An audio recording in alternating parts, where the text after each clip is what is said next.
Hi, everybody. Welcome to a new episode of Ask Haviv Anything. Thank you so much for joining us. There is a historic alliance between Jewish Americans and Black Americans. I've even seen it suggested that the Black-Jewish alliance was one of the most powerful coalitions in 20th century America, from civil rights to voting rights, Jewish support at the founding of the NAACP, Brown v. Board of Education, Dr. King's March in Selma, you name it. That alliance was front and center. And it feels like, especially in the last 3 years, but over many decades, it has not withstood the test of time. Maybe it's even almost disappeared entirely. Where did it go? What broke it? Can it be rebuilt? To talk about this fascinating and vital topic, Van Jones has joined us on this podcast. I'm really excited to have him. I'm an admirer of his Substack, of his work. And of course, Americans will know him for much more than his Substack. I'm a nerdy reader. Van Jones is an American media personality, entrepreneur, and has a really rare track record of bringing people together to do very hard things. He was a clean energy czar in the Obama White House. I think he actually didn't want to be called a czar. I apologize. That was kind of the title thrown around to the media at the time. Has worked for years on criminal justice reform, at racial inclusion in the tech sector. In 2007, Van was the primary champion of the Green Jobs Act, signed into law by George W. Bush. In 2009, he worked in the Obama White House, as I said, as the special advisor for green jobs. In 2018, he helped pass the First Step Act, signed into law by Donald Trump, about criminal justice reform. The New York Times called that legislation the most substantial breakthrough in criminal justice in a generation. And in 2021, Van Jones was the first recipient of Jeff Bezos' Courage and Civility Award. He has since founded Dream Machine Innovation Lab, launched Rapport.co. He is a Yale Law School graduate, a CNN host, an Emmy Award-winning producer, a 3 times New York Times best-selling author, and the creator, as I said, of the Van Jones Substack. I can't tell you how thrilled I am that he's here to help us learn, to help us expand beyond the Jewish conversation into the Black American conversation about a lot of the topics and a lot of the trials and tribulations that American society is going through today, and especially that the Black-Jewish relationship is going through. Van, how are you? I'm good. I'm good to get a chance to talk with you. I just greatly admire you and your take on everything. I probably share you with my friends more than anybody else on Instagram. So getting a chance to talk to you is a big honor. Well, that was an unexpectedly excellent start to this. I really appreciate that. Thank you so much. I expressed an opinion, probably a little too flippantly, about the Jewish experience with DEI and affirmative action.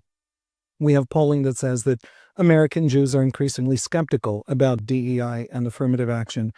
And you called me out on it, as you were extremely polite, so I'm going to make it less polite, as ignorant, as just deeply not understanding what's happening to the Black community, what has happened with these issues. And we ended up having a conversation that for me was just mind expanding. And I don't think a lot of American Jews, now I tell people out, I put it on the table, I'm an outsider. I come in from the outside, but half my childhood was in America. I'm fascinated by the Americans. American Jews are 90% of the Jews who aren't Israeli. I mean, it's just, it is a world that I follow very closely and care about. And I don't think American Jews know this story. And so I want to dive into it. Well, I do think that this alliance between our two communities is the most important alliance between any two marginalized ethnic groups, maybe in world history. If you think about where America was in 1909, as you mentioned, the NAACP. In 1909, we did not have a democratic republic.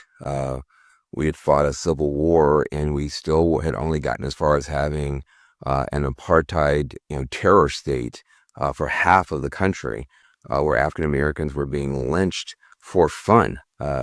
Picnics were initially, unfortunately, guard your ears here. Pick a nigger was where the picnic idea comes from. They would pick a Black person and hang them for fun. So that's where we were in 1909. that's not a democratic republic. And there were signs, throughout the South, no Negroes, no Jews, and no dogs allowed. So Jews were also had their backs against the wall. And so, and that's not a democratic republic. And so in 1909, a very small group of Jewish leaders and a very small group of Black leaders sat down and said, this is intolerable. We can't live like this. And they decided they were going to do something about it. They decided they were going to take America's Constitution. They were going to turn what had been a slave state and had become an apartheid terror regime into a democratic republic. Now, this is kind of an insane thing to do because there's no precedent in human history for two marginalized groups under that kind of terror regime to get together and turn that into an actual democratic republic. But they said they're going to do it anyway. And in 1909, they created an organization. They couldn't call it a Negro organization because there were Jews in it. They couldn't call it a Jewish organization because there were Black people in it. So they called it the National Association for the Advancement of Colored People, the NAACP. It starts off as a Black-Jewish alliance. Now, lest you think that those people were particularly nutty, the next year, another group of Blacks and another group of Jews sits down and has the same conversation, not knowing about the first group, and create the organization we now call the National Urban League, which again is seen as a Black civil rights group today, but starts off as a Black-Jewish alliance. And so starting in 1909 and 1910, every decade afterwards, for the next century plus, disproportionately on the front lines are Black activists and Jewish activists working together to advance the cause of civil rights and social progress, labor rights, pretty much every positive advance. If you look and you're looking for it, you see disproportionately Blacks and Jews together. Now, you can overstate this. Some people act as if all Black people loved all Jewish people and all Jewish people loved all Black people. Well, that never happened. You had some Black people who didn't like Jews. You had some Jews that didn't like Black people. That's true today. Everybody's got some terrible uncle or some awful cousins. So you don't have to make it better than it was. But it is, in fact, the case that the most persistent feature of democratic progress has been this alliance between the best people in both communities who are the most committed to repairing the world, or tikkun olam on the Jewish side, and the most committed to justice for all on the Black side. Those two strands of cultural DNA created this sort of double helix of hope. Repair the world, justice for all, this double helix of hope for everybody. And I would go so far as to say what you now call American democracy is disproportionately a consequence of the Black-Jewish alliance. And so the fact that it has now fallen into such disrepair, and by the way, it doesn't stop in the 50s or the 60s. You can come all the way up through the very recent past. Every Black college in America, if you look at who's donating to those colleges, you see Jewish names. Every Black cause or not-for-profit, you look at who's supporting that, you see disproportionately Jewish philanthropists. Every Black candidate who's run for office, if you ask them, who was the first person who opened their home to you to do a fundraiser outside the Black community, 99% of the time it was a Jewish family. Every Black CEO that you talk to, 80% of the time they'll tell you that there was a Jewish person in the firm or along their path that helped them. So it's not like it just stopped with Dr. King. You got another half century since Dr. King of incredible partnership between Blacks and Jews, also in music, also in entertainment, also in film, also in theater. It is just an extraordinarily productive partnership. The challenge has been, though, on the Black side, we saw in our mind help, support, and solidarity with white liberals. We read all that activity as white liberal, white progressive, white philanthropic support. We didn't code it in our culture as Jewish. But the reality is, there's not that many, quote unquote, cool white people helping us. It's mainly just Jews. And so this creates this sort of feeling of unrequited love and appreciation, where on the Jewish side, the Black civil rights tradition is very important to Jews. And by the way, liberal and conservative Jews, because even conservative Jews play a huge role in the charter school movement here in the United States, trying to rescue Black kids from failing schools. That's disproportionately conservative Jews. So the entire Jewish community, in their own experience, have had a special place in their hearts for the Black struggle and have done their part. On the black side, we didn't code it that way. We coded it as we have some white support, mostly white hostility, and we're doing the best that we can. So that then sets the table for a huge rupture after October 7th, which we can get to. I just wanted to set that framework because my story, to your point, is a part of this whole thing. In that I was born in 1968, which is the year that Dr. King was murdered, the year Bobby Kennedy was murdered. It was the year that the Democratic Convention turned bloody against young people who were marching for peace. And I am, in the first cohort of Black kids who were moving through desegregating public schools in the South. My parents are public school teachers in the South. And it was a very challenging process because we didn't know what to do with each other in the classroom, and the teachers didn't know what to do with us as students. But a couple of things happened. One, my father, who was an assistant principal for one of the schools in our county, was unable to become a principal of a school, the head of a school, because one of the unspoken rules of desegregation was you have these Black schools with Black principals, you have these white schools with white principals. The courts say you've got to merge them. Okay, we're going to merge them, but the white principal is going to be the principal, and the Black principal is going to be the assistant principal. And that's how it's going to be. And so you suddenly have demotion of all these Black principals into this subordinate position. So the NAACP sends lawyers down to sue my home county. One of the lawyers is Jewish, so that my father could become a principal. So from the very beginning, this fight to complete the desegregation process is a fight where Black and Jewish lawyers are working together to help my dad get his promotion. And then when he gets promotion, he does a fantastic job with the school he was given.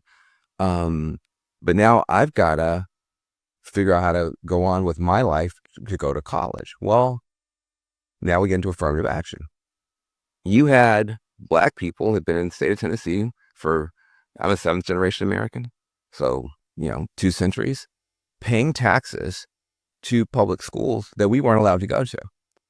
And so in 1986, when I graduated from high school, you still have white and Black public schools, public universities. Tennessee State University is the Black, in 86, is the Black public university, and the University of Tennessee system is for basically white kids.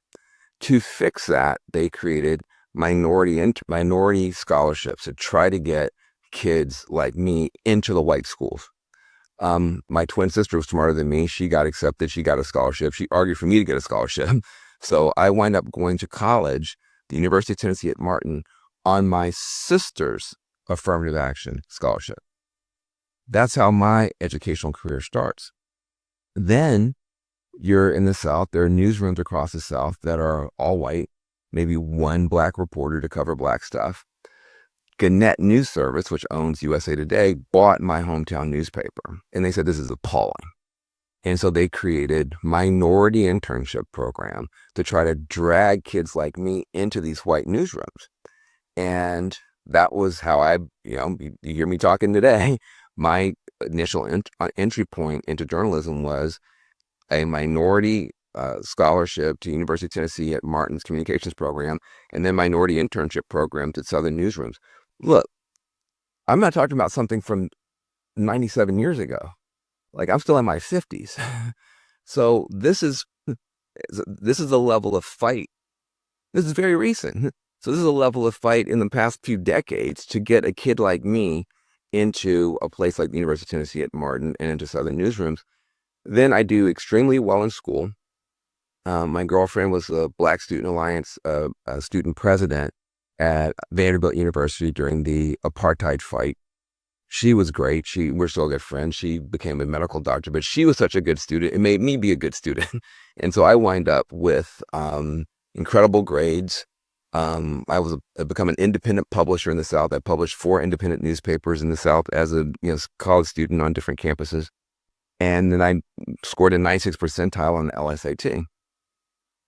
And I applied then to Harvard, Yale, Stanford, etc.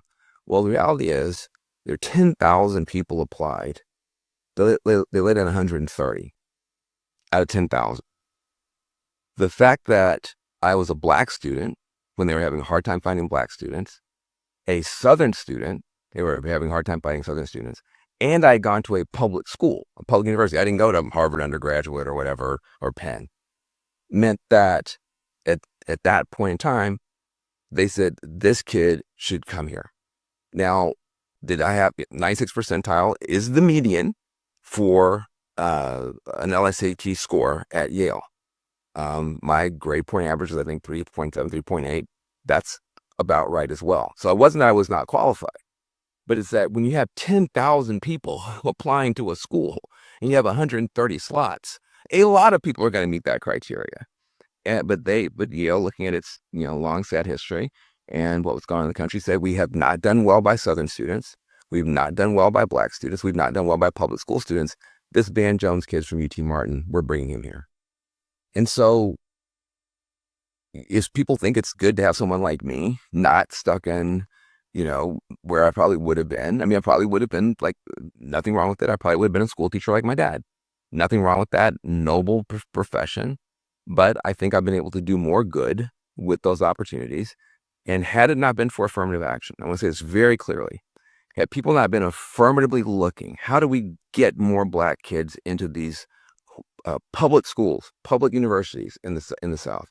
How do we get more black kids into these newsrooms? How do we get more black kids into the Ivy League? I wouldn't be here.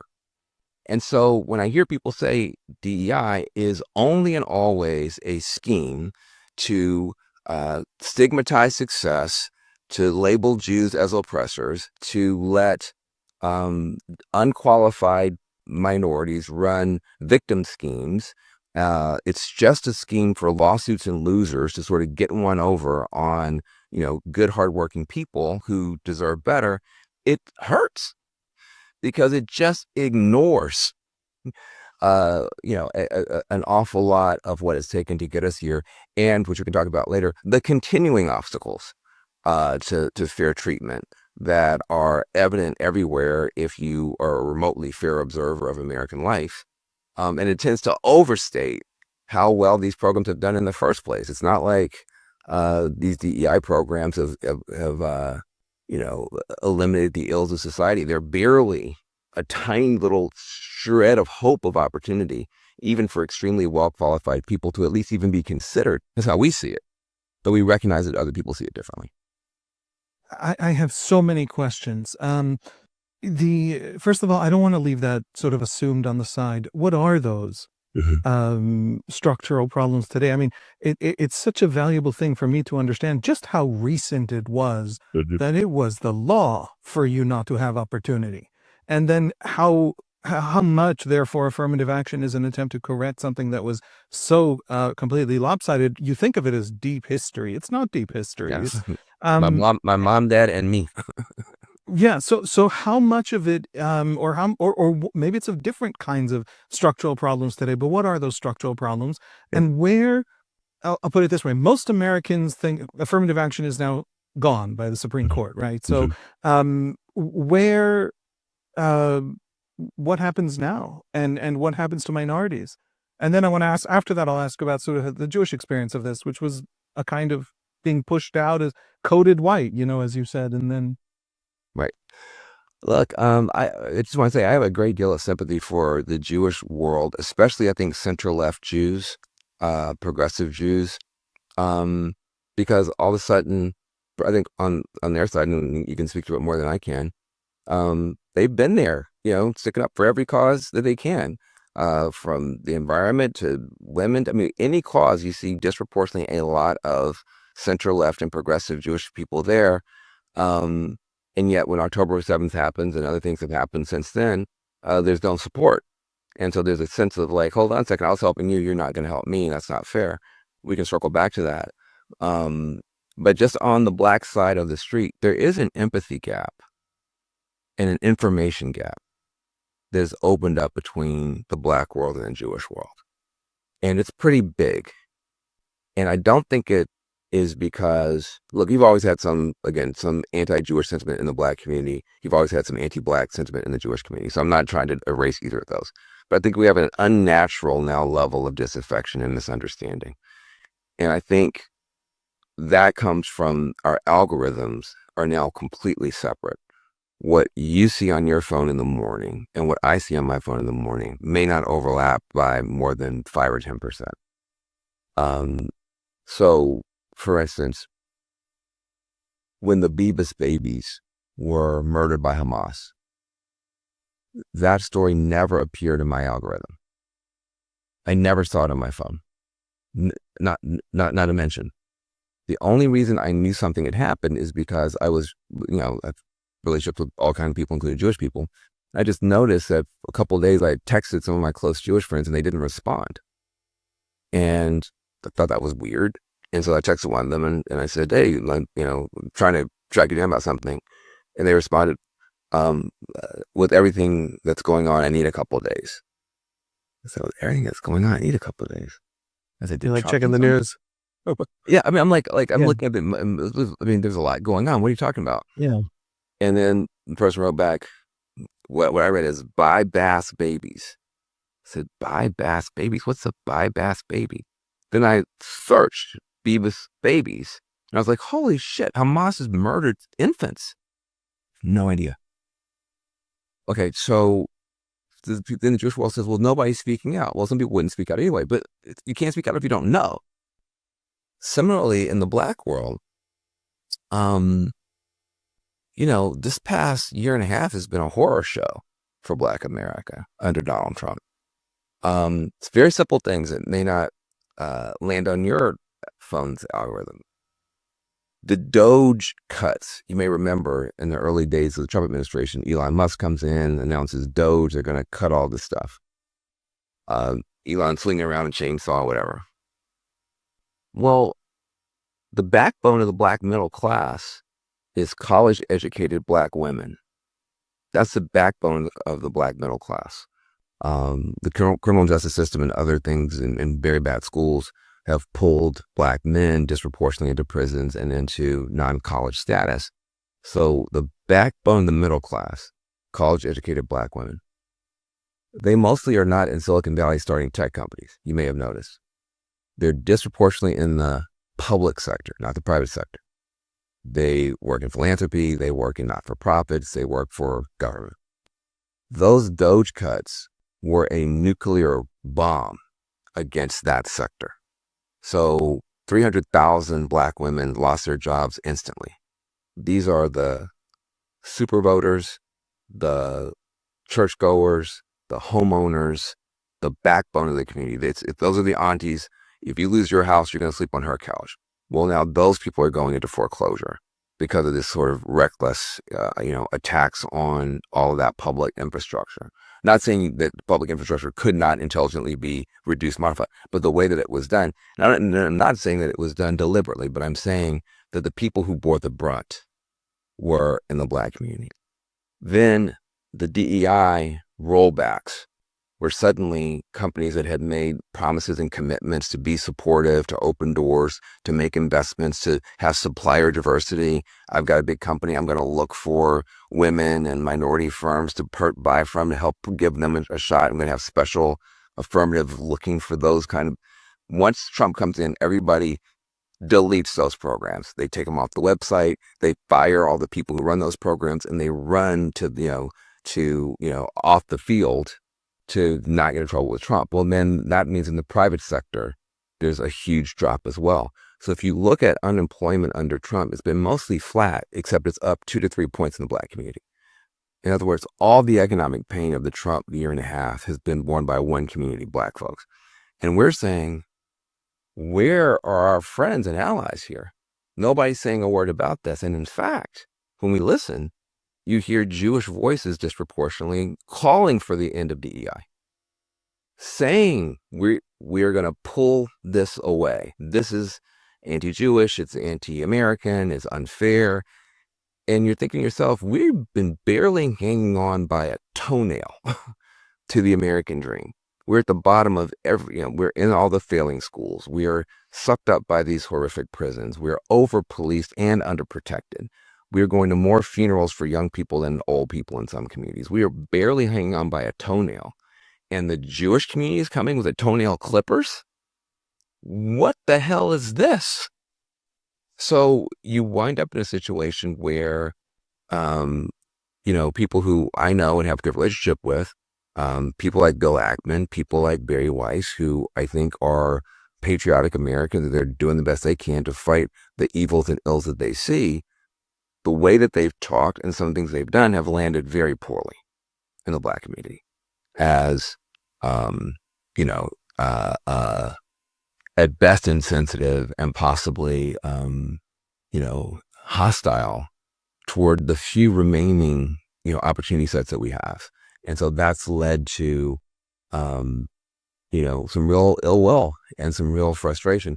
It's, on the Jewish side, Gaza is sort of like people talk about the war in Gaza in a way that makes Jewish people feel very unseen, and it feels very hypocritical and very dangerous.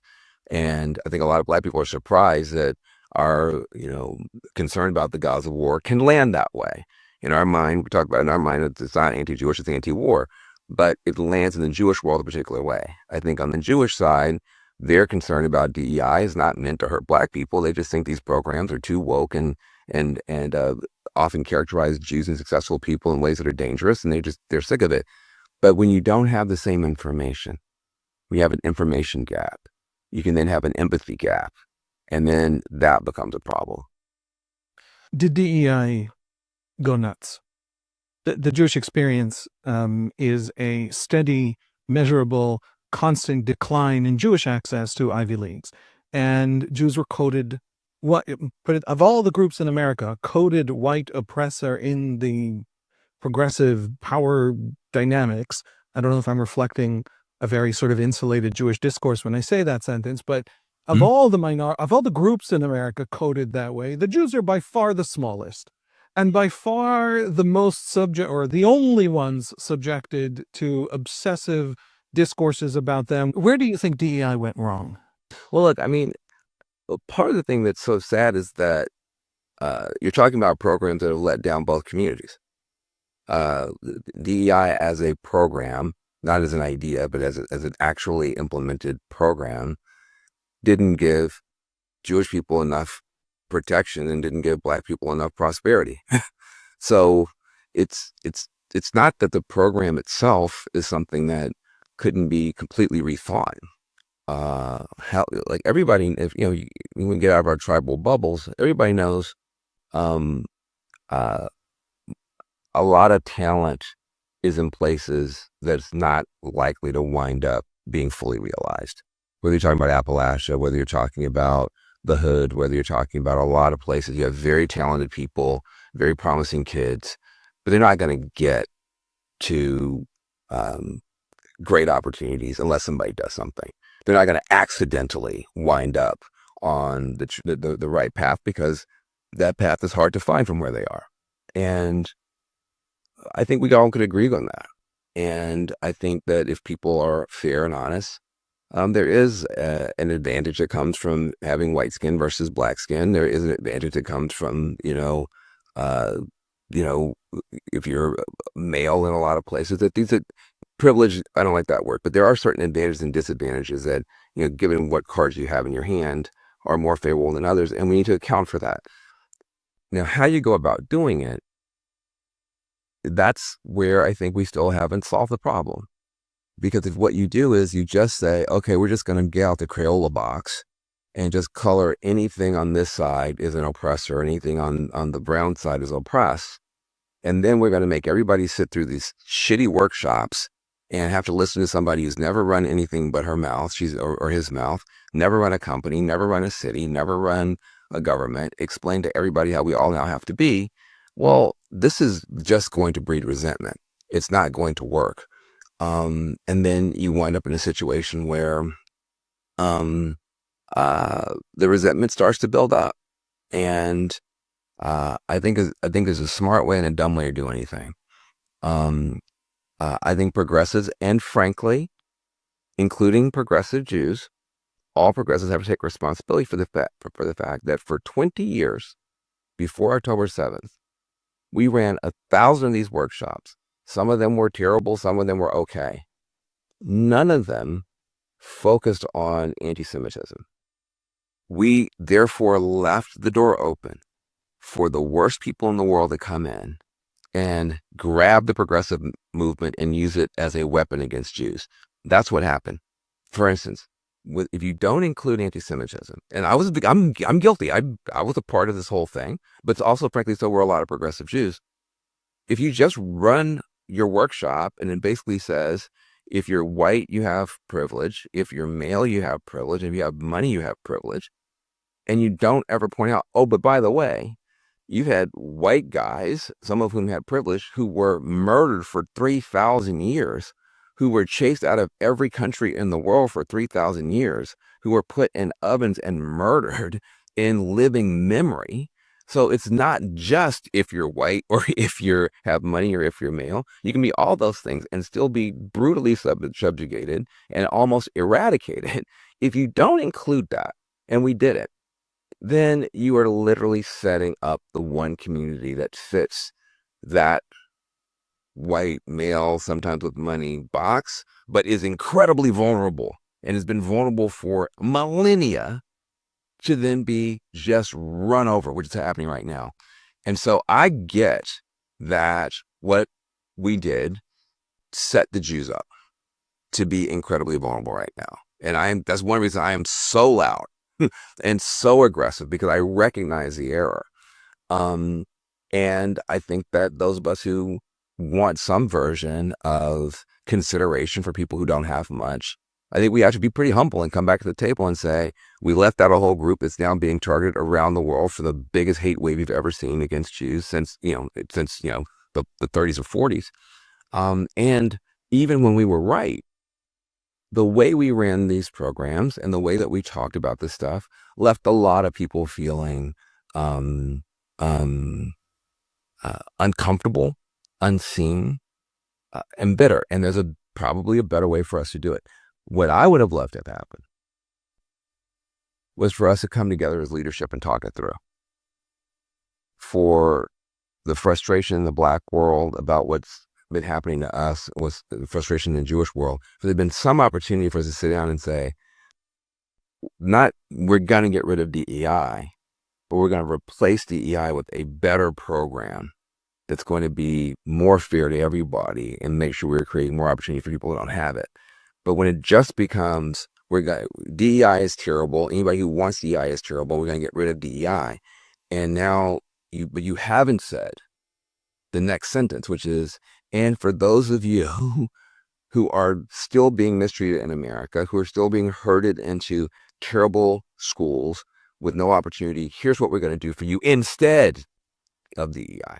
When you leave out the replacement, then it also sets up my community to then become weaponized against your community, because now we're saying, well, these people don't care about us at all. In fact, they are siding with Donald Trump, and they've now decided they want to be our enemy. And so this is the problem. One of the striking things as you're talking about how DEI failed Jews is, and this is something I learned from you, DEI in its modern iteration, its most recent iteration, it didn't do much good for Black Americans. The George Floyd moment, the Black Lives Matter moment, not specifically the organization or each individual incident, but this idea that there's now a great moral reckoning, didn't leave Black America with serious legislative, serious economic, serious public responses that changed the reality of Black America. It was white progressives got to feel righteous. I'm going to throw it out there. This is not in your name. This is my sense of it. Tell me if I'm wrong. White progressives got to feel amazingly righteous and holy about it for a long time. Black America, the needle didn't actually move. And so we have a program, a philosophy, a way of thinking about American life that fails the Jews for the reasons you described, didn't move the needle for the communities that allegedly it's literally built to move the needle for. If it's such a failure, and affirmative action, the way you described it, the way you experienced it, was this necessary correction and success story, what is the alternative? And I just want to add to that, you're somebody who has done a lot of work on alternatives, including, in places like the Obama administration in California. And you had a program. I don't know if it's still running, um, to get minority kids coding in very large numbers, learning computers. What is the alternative to DEI? What does that look like that actually fixes things without targeting new communities? Look, I don't know, and I think we're still in the process of trying to discover and invent. What I would say a couple things. Number one, I really think that the George Floyd and post George Floyd moment is a source of real misunderstanding between the Jewish community and the Black community. So much so that, often Jewish people say, well, I was there for you during George Floyd. You weren't there for me. This is an ill-advised thing to say, because it's a real, it pokes at a lot of wounds at the same time. First of all, what did it cost the Jewish community to say that George Floyd shouldn't have been lynched? There's no cost to that. Even the police didn't defend this cop. I mean, nobody, the entire world said this was a terrible thing. And by the way, George Floyd wasn't the first person who was unjustly killed by a police officer in America. He wasn't even the first person who was unjustly choked to death on television by a cop in America. That was Eric Garner in 2014. No response from the Jewish community or any other community except the Black community. In fact, Black Lives Matter doesn't start under Trump. Black Lives Matter starts under Obama, because there had been killing after killing after killing of Black people for the first time caught by these phones. And it was every week I became famous in America, largely because I was on television responding every week to another murder of a Black man by a white police officer on film for almost a decade before George Floyd. It wasn't until you got to George Floyd that you had a 9-minute uninterrupted perfect video of a man just being lynched in front of this whole community that people finally said enough. But what did it cost anybody? It cost literally nothing. Also, did you have to challenge yourself in the Jewish world to stick up, for human life against lynching? Well, no, the Jewish community has been frontlined against Black lynching since 1909. So this is costless, completely consistent with your own values. And then in the end, what did it actually get Black people? Practically nothing. In fact, a report just came out that showed for only about 1 year after George Floyd was there an increase in support for Black causes. It's now completely collapsed. The anti-woke backlash, the anti-DEI backlash, which we just experienced as an anti-Black backlash, has actually collapsed the support for a number of Black communities that were expecting more help. The help never arrived. These are false promises that were revoked as soon as it was no longer cool. The legislation that was promised, the George Floyd Policing Act, did not pass. And so this is not a great thing to throw in our face. It's not a great thing to say, because it really was, as passionate as people felt about it, and thank God they did. Let's not forget, Rodney King happened in 1992. We've been fighting for this a long time. Dr. King, in 1963, at the I Have a Dream speech that everybody cries about, they cry about the last fifth of that speech. They don't look at the first 4/5. In the first 4/5, it's I have a nightmare. And one of the things he says is, when will the Negro be satisfied? The Negro will never be satisfied as long as he is a victim of the unspeakable horrors of police brutality. We have been dealing with this for generations. We got public support and attention once that resulted in no sustainable support and no legislative change. So when that gets thrown in our face, we were there for you for George Floyd. Why aren't you there for us for Gaza? It's not a great way to make a friend. And then on the other side for us, Gaza is very tough. For us, for the Jewish world, it's like, look, this is, we've been surrounded by terrorist organizations firing missiles at our children for 10 or 15 years. No other state in the world would sit up here and let terrorists fire rockets at their babies for 10 days. And so we don't want to hear it from you guys. Like, we are doing what any state would do. That's a Jewish perspective. It's a valid perspective. But on the black side, we haven't supported any war since World War II. Black people went to World War II, fought, were treated like garbage, came home and were lynched at the railway stations in our uniforms, lynched at the bus stop in our uniforms, because you niggers aren't going to come back over here and think you're better than us. So after World War II, Black people said, look, why do we always get put on the front lines? We have the biggest casualties. That was Vietnam. We're anti-war. So Muhammad Ali did not support the Vietnam War. Dr. King did not support the Vietnam War. We don't support wars. As many Black people as died here in New York with 9/11. When it was time to invade Iraq, George W. Bush says we're going to invade Iraq. 80% of white Americans supported George W. Bush going into Iraq. Look back at the numbers. 80% of Black people opposed it. We oppose the Iraq War. 80%. We don't support wars. So when you show us a war, we're going to say, no, we're not for that. We're going to have more empathy for the people who are getting the blunt end of that force than people who are giving it, period, every time. So, And that's even before we get into any propaganda campaign, the change that yes, social media reflects, actually seeing the victims. yes. Yeah. And so you just have a community of people that are going to be anti-war and pro-underdog in any situation because of our experience. And when our Jewish friends say to us, no, of all the wars in the world, this is one you have to support. And if you don't, we're now suspicious that you're doing it because you're anti-Jewish, or you're holding us to a different standard than other governments. We're like, I don't know. We'll hold you to the same standard. We haven't supported any war. Now go tell your white friends that who support every war but yours, but we haven't supported any war. So why are you mad at us?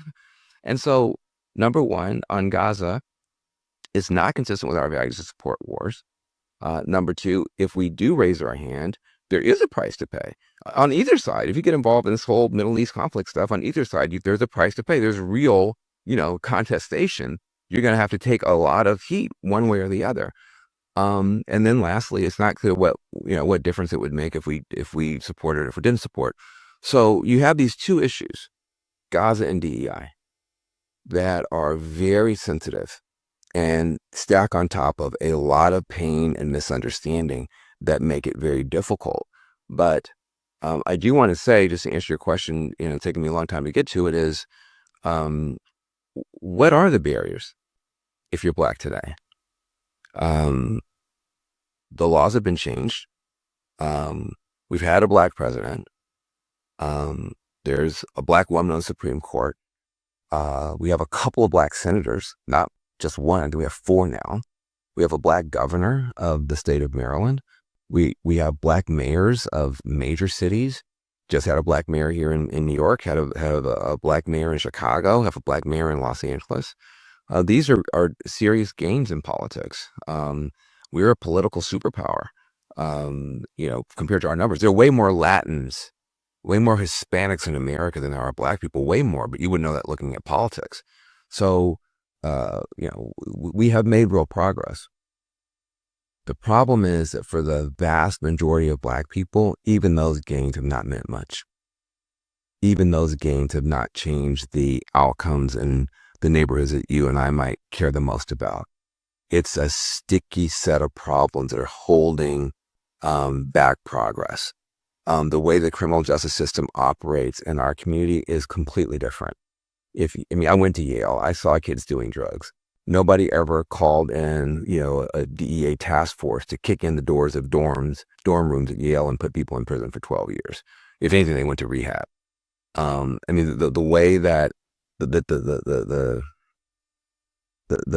minefield that a Black kid has to navigate just to not get killed and not wind up in jail is extraordinary.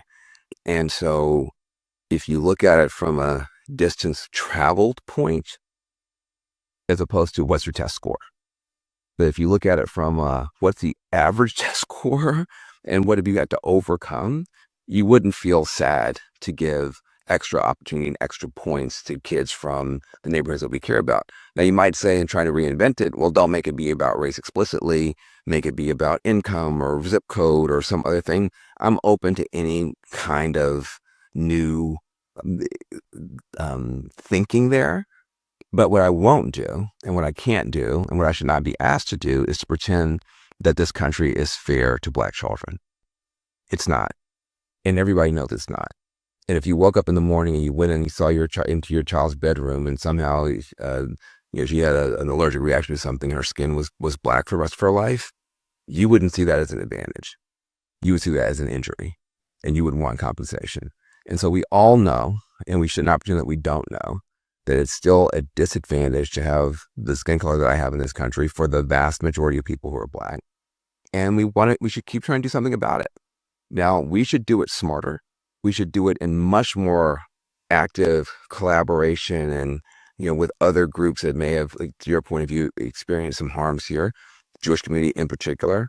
I'm passionate about making sure that whatever comes out of this catastrophe of the Trump years, et cetera, whatever reemerges has a real sensitivity and concern for Jewish vulnerability baked into it from the beginning, because you see what happens when you don't. But I should not be asked to pretend that the country is fair to my community when it's not. It shouldn't be a requirement of me to, for the first time ever, support a war when we've never done that for 2 generations. Some of these I think expectations and requirements from some of the Jewish world, just strike us as unfair.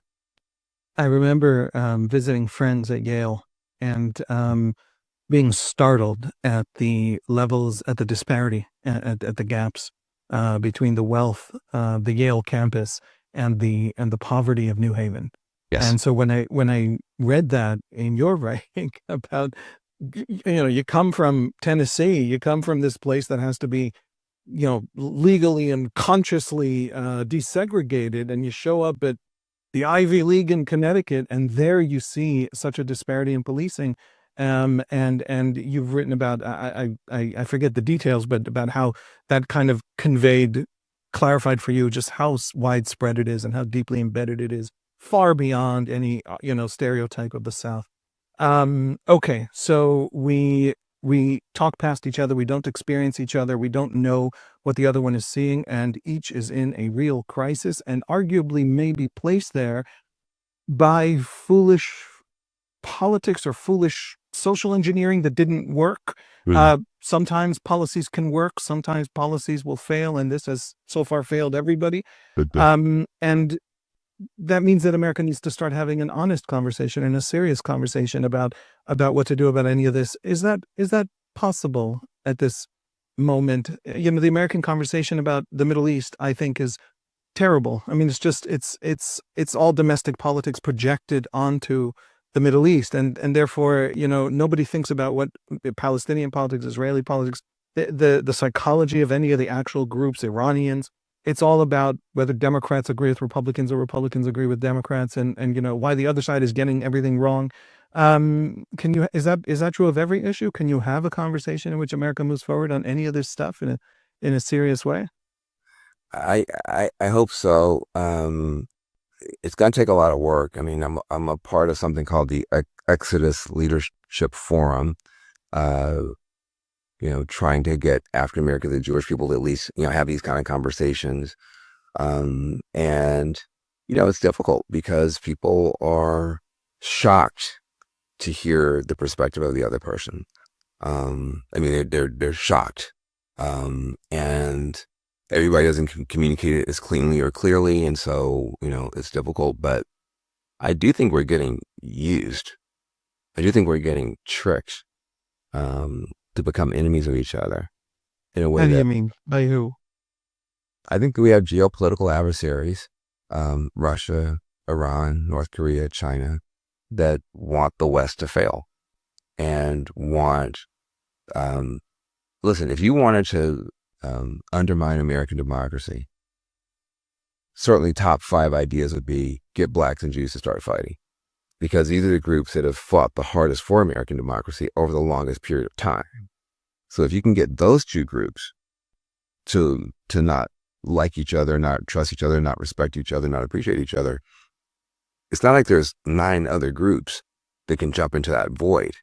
I mean, you have a very particular um, uh, ethic in the Jewish world about fairness, about justice, about repairing the world. It's not every group doesn't have that.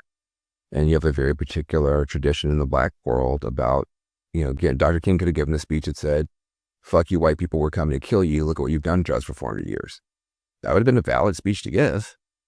There were other black leaders, activists who talked that way. He debated them. He pushed back on them. Absolutely. But, the argument that won the day ultimately was, the sons of former slaves and the sons of former slave owners, should live together in peace and brotherhood. That's the argument that won the day in our community and in the country. He could have given the other speech. And so that's a moral miracle in the Black community. It's a moral miracle that the Jewish community emerges from 3,000 years of horrific oppression with, a commitment to build, the strongest middle class, I think, in the Western world, arguably, the strongest state in the Middle East, and, the most, generous, to your point, philanthropic culture probably in the world. This, they could have come out and said, fuck everybody too. So we've got like 2 communities that have a lot of good, not just for each other, but for the world. And it's worth the fight. It's worth the argument. When I talk to Jews on this question, and it's not, they don't at all obsess or focus on the Black community being, coming for them. They think this is mainly a progressive thing, what's happening now. Not all Jews. There are Jews also in that progressive. There are anti-Zionist Jews taking part in that progressive thing, thinking it's the Jews' fault, right? There's everything under the sun, okay? As there is in the Black community. But when they do look at the Black community, there's a real sense of abandonment and bitterness. At the end of the day, race is this fault line through American history and through the American story. When you step out of race and you start taking FBI hate crime statistics on other categories like religion, Jews are at the top. Jewish synagogues have to have security guards outside of every synagogue. I have probably given a talk at 100 synagogues in the last 3 years. And it, by the way, not limited to the United States. You should know it's Canada, it's Britain, it's Australia. There isn't one where an armed guard doesn't meet me at the door. It's simply, now that was not America 10 years ago, 15. It simply wasn't, and it is today. And so Jews are looking at that, and then they're looking over to the Black community. And I have to tell you, I complain a lot about Israeli extremist politicians who kind of make the rest of us look bad. I'm joking, of course, because I mean that much, much more fiercely than I just said it. And I talk about it constantly. What Kanye did and the way that Kanye would bring Hitler into it. And yeah, okay, you can write that off as mental illness, except the Nation of Islam, except so much of this, of this discourse. I suspect that if you're an American Jew, you remember, it's one of these selection biases, right? If 100 people tell you something normal and then one says something crazy, you'll remember the crazy feels to you like a third of the people. But they hear outright anti-Semitism from the Black community, which is not representative of the majority of the Black community or the Black community story. And then they attach that to this DEI stuff, and it does feel under siege. And then you have over in the Black community, they have been failed. And when you're failed so consistently, it's got to feel purposeful betrayal. It's got to feel like the system is rigged for the people who already have it made, and failed so miserably, and failed as much by the progressive political world as I don't know if as much, but nevertheless also failed by the progressive political world. And so they feel in that sense, and you described it beautifully, under siege. How do they even begin to have a conversation when from where they stand, the other side looks at against them? And it's not even, there are no Black pogroms against Jews. And when you have violent protests against Jewish communities outside of synagogues, it's not the Black community ever.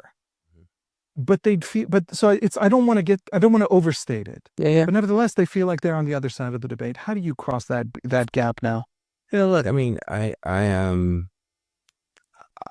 think slowly but surely is the way to do it. I think that both communities now seem fractured. The Jewish world seems to, here in New York, I mean, 30% of Jews voted for Mamdani. Make of that what you will. And the black world's in a lot of pain too. I'll tell you,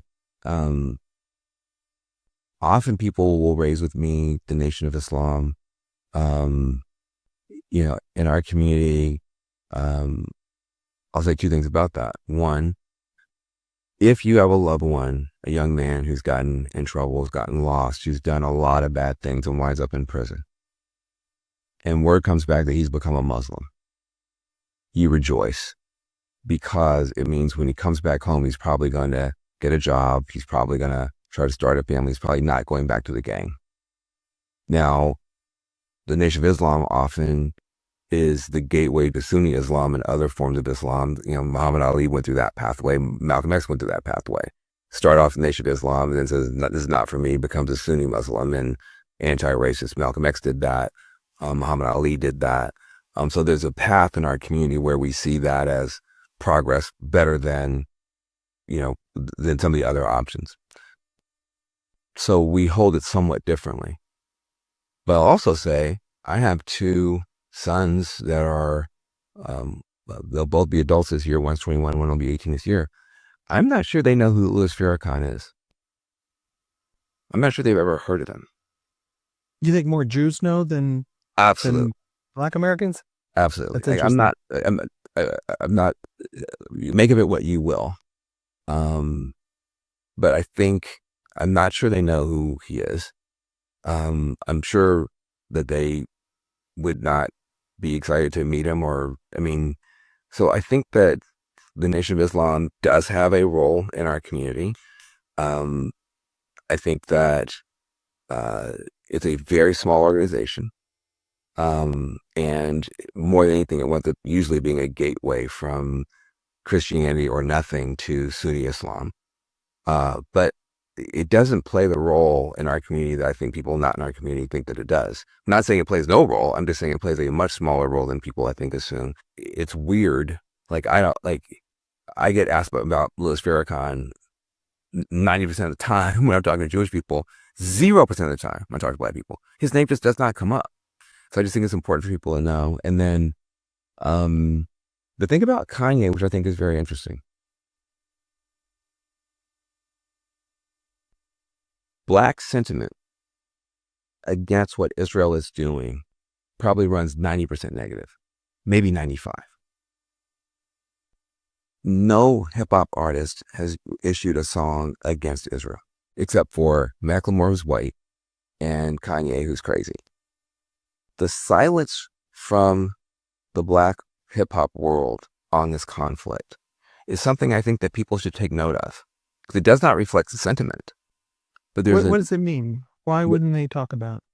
Because I think there are enough Black people in music who have friends who are Jewish, and those friendships and those relationships are deep. And yet the Black community is against the Jews because of Kanye. That just strikes me as bizarre. I'm just I get it. Trauma will have you read information for threat, look at the world for threat. But if you look at the Congressional Black Caucus, the Congressional Black Caucus has been the most supportive of Israel, largely because generationally they're older African Americans who are we've traditionally more supportive. I'm in my 50s, people in their 50s, 60s, 70s are still more supportive of Israel. Not the war, but just understand that it's a miracle that the Jews survived. They only have one spot in the world to survive. And so that consciousness means the Congressional Black Caucus has been incredibly supportive of Israel, despite the fact that our base is much less so. And the younger you get, the much less so. So when you see a community that, given where sentiment is, all of our politicians and all of our artists could right now be marching down the street on, and doing things that would make Jewish people feel very vulnerable, and none of them are. We feel, you know what? It's easy to be mad at Black people, isn't it? It's really easy to be mad at Black people. It's like kind of the easy thing to do.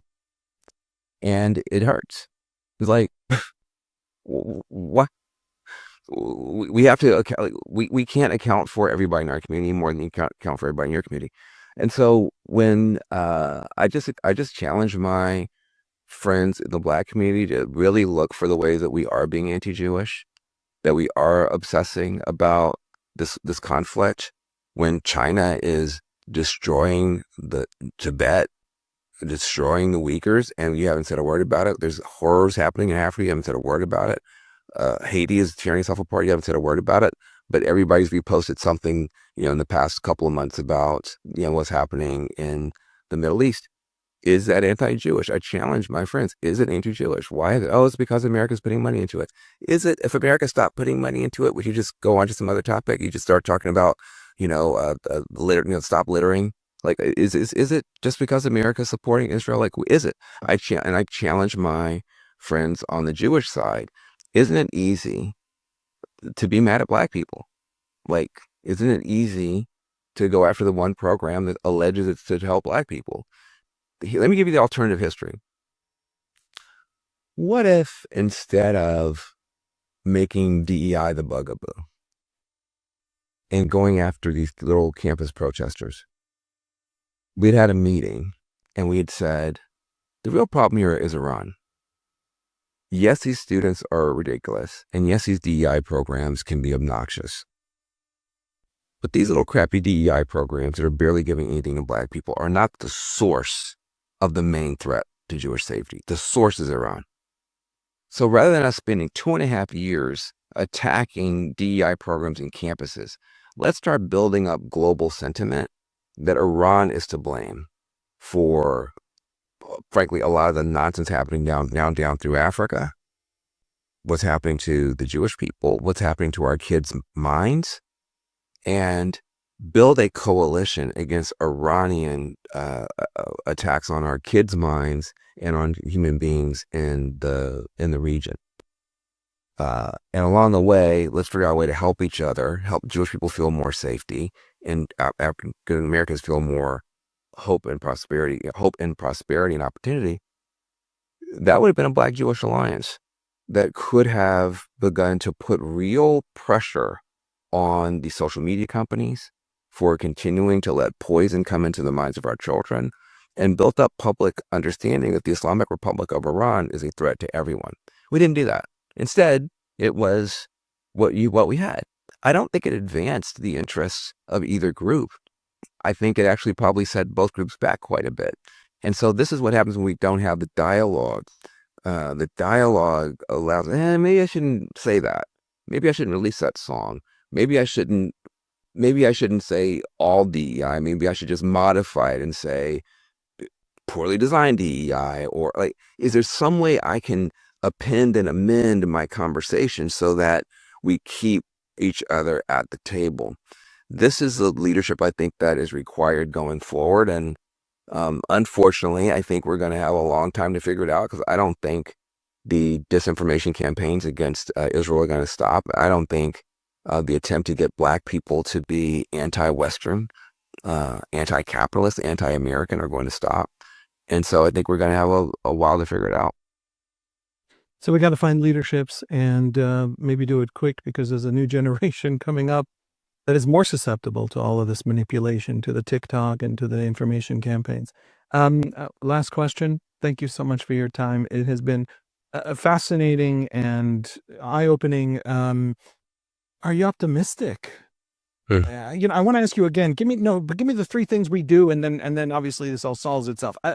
Obviously, we don't have those 3 things, but nevertheless, you have 1,000 programs you've been involved in, and are you, at the end of the day, a young generation is coming up of people who don't even trust the very institutional leaderships that people like you and I would imagine sitting in that room that you're describing, having that conversation. Mhm. Is that a good thing? Is that a bad thing? The next generation is, less pro-Israel, certainly, but maybe it's more able to be, maybe young Black people in America, young Jewish people in America have a conversation on TikTok that people who are latecomers to TikTok don't. I And, don't know.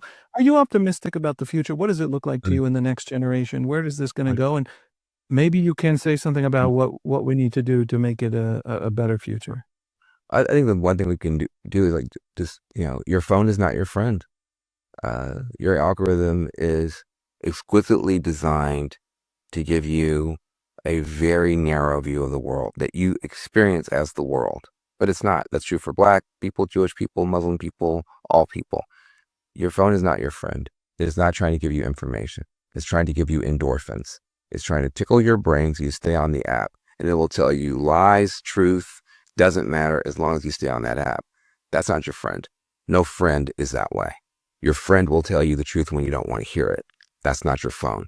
So the most important thing is to realize that we're all of us, victims of algorithmically induced myopia and bias. So we have to talk to other human beings who think different, who vote different, who pray different, who look different, who love different. You have to aggressively try to find people who you disagree with and be passionate about hearing them out, because they have access to information and disinformation that you don't have access to. We need each other, number one. Number two, I am not hopeful. I am not optimistic. And I'm not pessimistic. And I'm not hopeless. I'm determined. I'm determined. I'm not an optimist. I'm not a pessimist. I am determined. I am determined that democracy and freedom will have a chance. There's no world in which democracy and freedom have a chance when Blacks and Jews are fighting about dumb things because we don't understand each other at all, and because we're being programmed to fight. There's no world where freedom has a chance. So I'm focusing on that. There are other divisions between the Muslim world and the Jewish world, which I have less leverage over. There are other divisions, that I just have less information about. But this particular cleavage, I think, is particularly dangerous and not necessary. And I'm focused on it. And I'm not hopeful about it. I'm not hopeless about it. I'm just determined that we not just stay this stupid and this easily tricked against each other for another 2.5 years. That made me optimistic. So whatever it was you just did, it worked. Van Jones, thank you so much for joining me. This was fascinating. I really appreciate it. Well, thank you. Look, I just admire you. I think you are the only person that is trying to translate what Israelis are feeling, including Israelis who've had a progressive or a left-leaning background, are experiencing right now, in terms of what it would be like to live in a country that's under this level of bombardment and misunderstanding, with all of its faults and flaws and failures, like every other country. I think you do such an incredible job of trying to translate that for us who are not in Israel and wouldn't have any other way of understanding except for what you're doing. So I really appreciate it.